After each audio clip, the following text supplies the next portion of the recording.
These so-called Democrats need to understand this. When thousands of Nigerians died in their hospital beds due to lack of electricity or lack of medicine, it is a crime. They are responsible for these sanctions. They are responsible for these deaths. The same thing is happening in Mali. With Burkina, we have indirect sanctions because people need to understand. When they understand, there are instructions from the other side. They come, they do everything to apply it. It's shameful. Some have decided not to supply electricity to our countries. It's not free, we pay for it. And it contributes to their economy.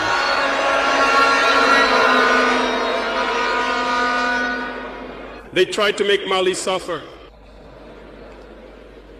And of course, by ignoring all the agreements and no longer providing electricity to Mali, hoping that the population would revolt, it doesn't work. When it lasted, some were forced to make their own people pay by increasing the cost of electricity.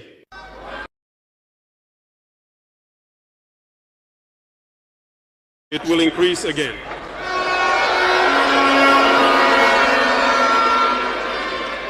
This gives us several lessons. Several lessons in the sense that the independence we take, the sovereignty we take, we must do everything to ensure it. They have given us very good lessons, and we have understood them very well.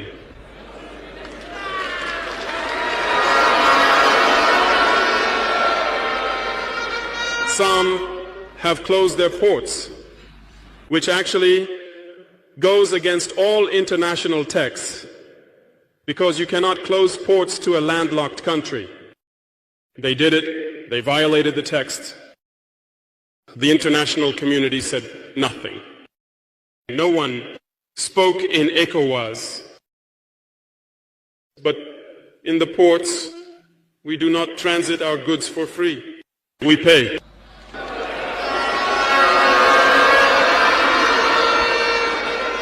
And those who do not necessitate are now facing the consequences.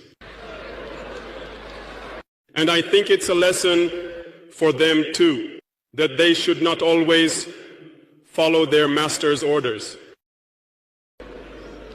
They need to understand this forever.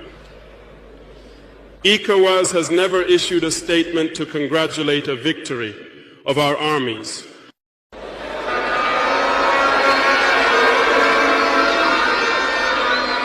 Barely, it condemns half-heartedly, and very rarely when there are massacres.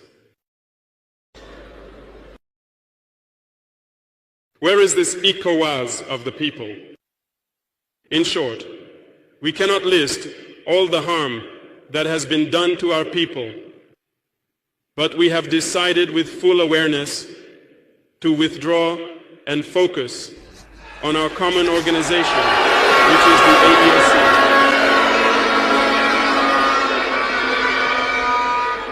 Remember that.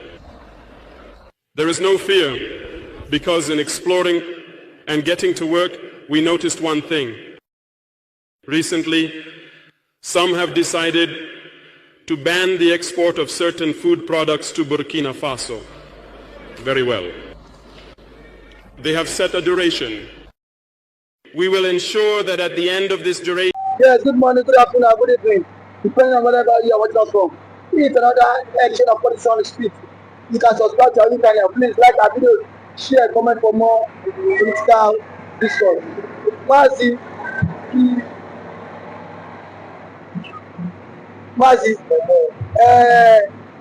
Ibrahim Taore has said that Mazi nnamdikanu is a role model to him, that no matter what it takes, he will support Mazi nnamdikanu to the fullest, that Mazi nnamdikanu gave him his learned what inspiration or whatever he has achieved today that Mazi Nnamdi gave him, that inspired him bravely. How can you appreciate that? Thank you so much. That statement has actually sent many running across, yes, ECOWAS countries. Ibrahim Traore's latest statement on Mazi Nnamdikanu or remarks has actually sent the whole house of rock going to toilet constantly.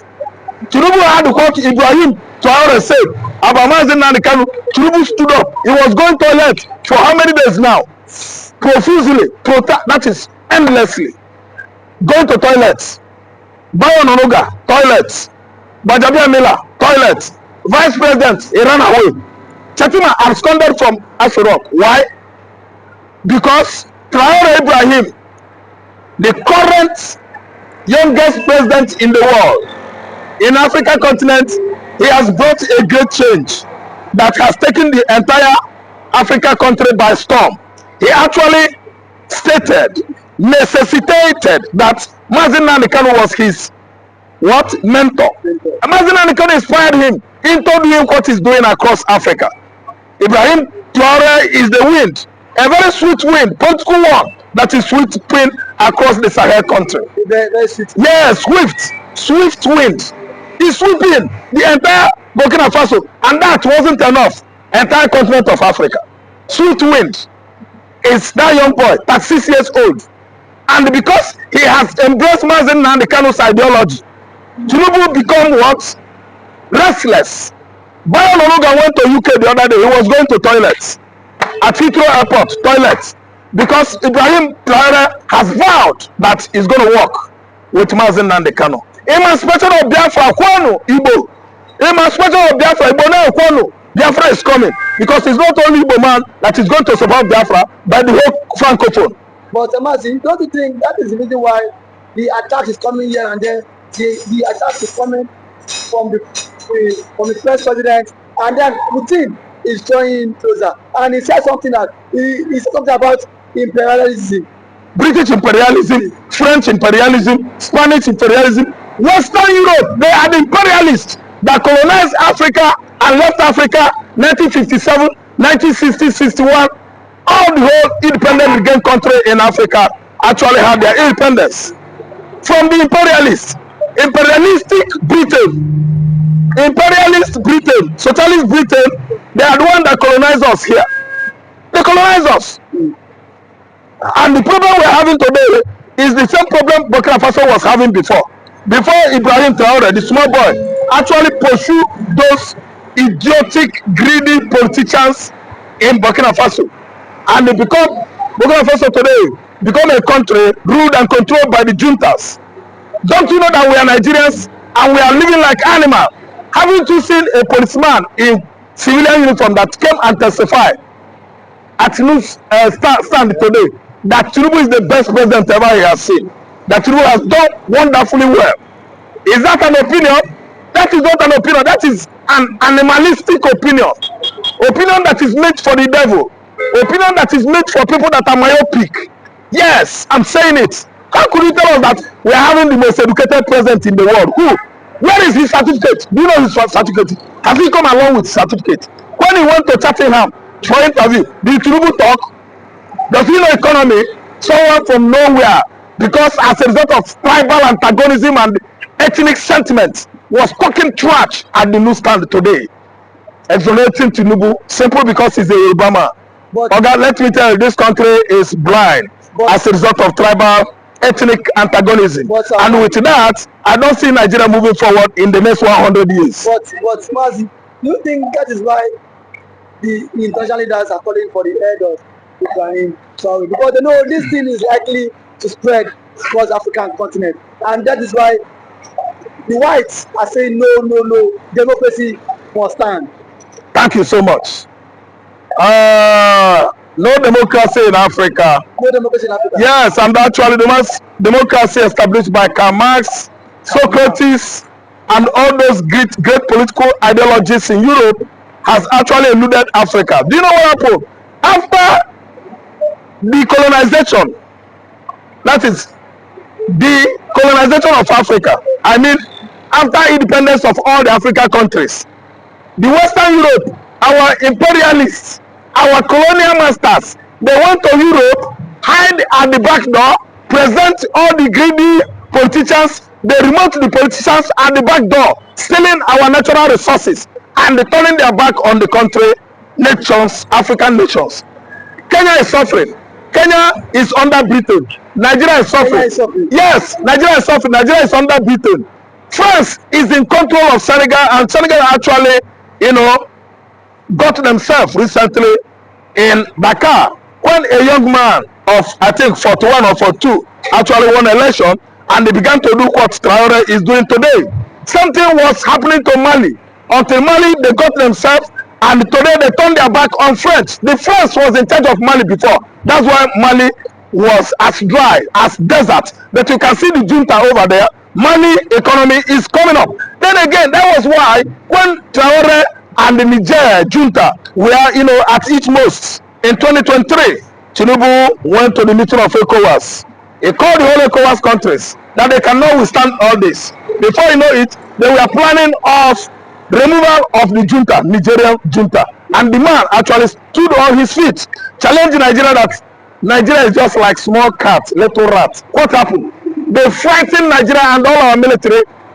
Everybody ran away, disappear. Because had you been Nigerian meat business, Oga, me and you, we for day inside the Atlantic Ocean. They for sack everybody. So what is going on now is that the giants of Sahel's military men, they are trying to bring good news to Africa.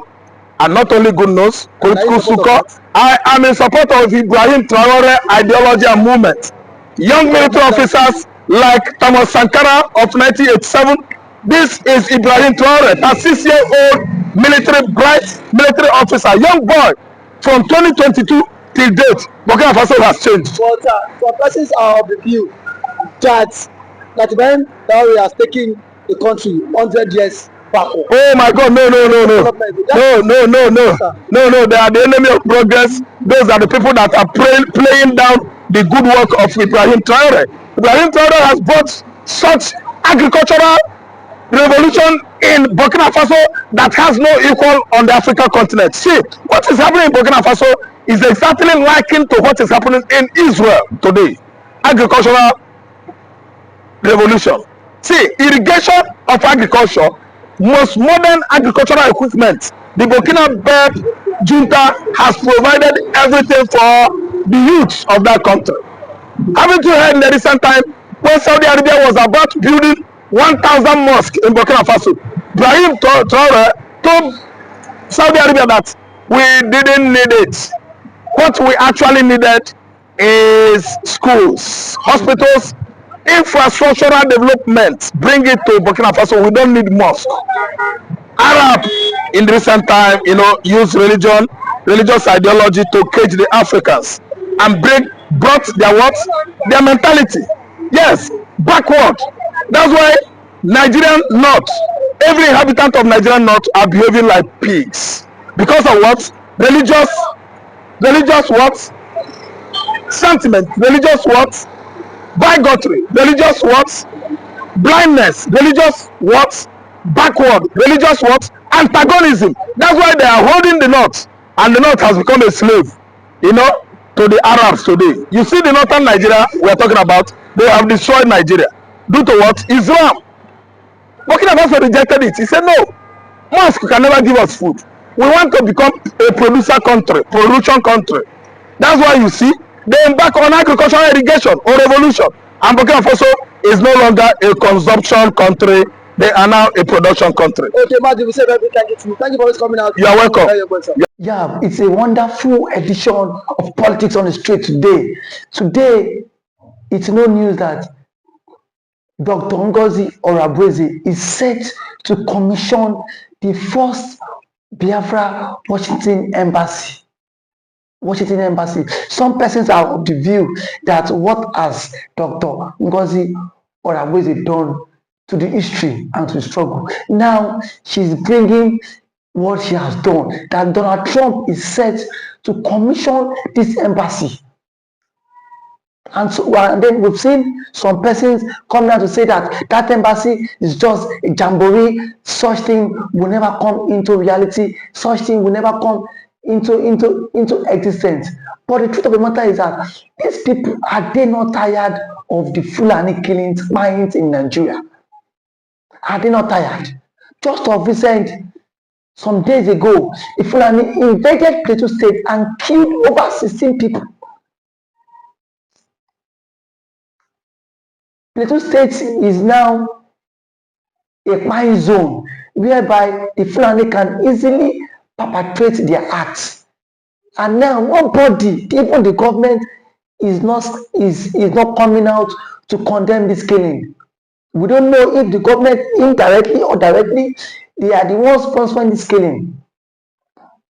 And now we've seen someone who has taken over this freedom, this agitator, all to ourselves to make it a reality. And yet some persons are still coming out to condemn this woman, saying that this woman cannot lead the Biafra struggle. Then tell me, who is then fit to lead the struggle? Now that Mazi has been given some restrictions of social media, and now we've seen someone who has come out of our own free will to lead this struggle. And some Igbo leaders are saying that will not become a reality. What does the Ohaneze Indigo really want? What does the Igbo's elders who have been bribed by this government, what do they really want?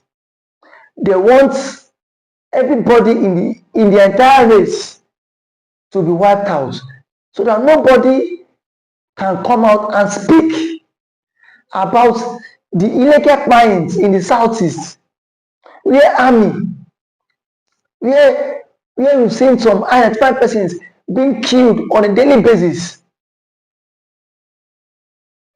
And now nobody is coming out to condemn the killing. And yet Dr. Ngozi Odabueze is making moves. And yet we've seen leaders, the Igbo leaders, coming out to condemn that move.